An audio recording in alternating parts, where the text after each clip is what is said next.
খাটনিয়াৰ অসমৰ প্ৰত্যেকখন থানাতে মহিলাৰ এটা গোট স্থাপন কৰা হ'ব গম পাইছেনে নাই গম পোৱা নাই নহয় ছাৰ এইটোতো বৰ ভাল খবৰ হ'ব ক'ত দিছে কিয় পেপাৰত দিয়ে আছে দেখোন পঢ়া নাই নেকি ইংলিছ পেপাৰত দিয়া নাই নেকি তাৰ মানে আপুনি ইংলিছ পেপাৰহে পঢ়ে নেকি হেডলাইনটো চাই এডিটৰিয়েলি সেইখিনি বস্তু চাওঁ হে এডিটৰ সম্পাদকীয়টো মই পঢ়োঁ খাটনিয়াৰ আপুনি মানুহটোৱে যেতিয়া যিটো কথা সুধিব লাগে তেতিয়া নুসুধি বেলেগ এটা কথা কিয় সোধে এটা অনুসন্ধিৎসু মনৰ বাবে মানে নজনাটো জানিবলৈ বিচৰাটো আৰু খুচৰি খুচৰি জ্ঞান লোৱাৰ মোৰ এটা দুৰ্বাৰ হেঁপাহ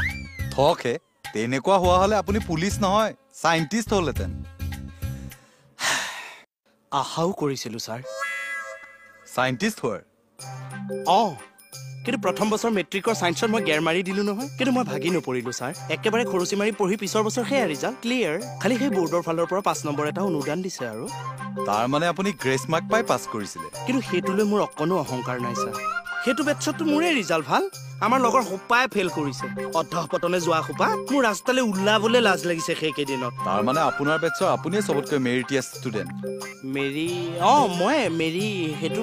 মই মেৰিট নহয় মেৰিট মই পিছৰ বছৰে মেৰিট বিয়া পাতি পেলালোঁ বুজিছোঁ একচুৱেলি মইহে আপোনাৰ জ্ঞানৰ মূলটো বুজি পোৱাত দেৰি হ'ল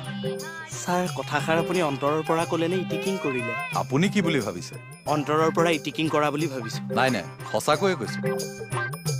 হ'ল যাওক এতিয়া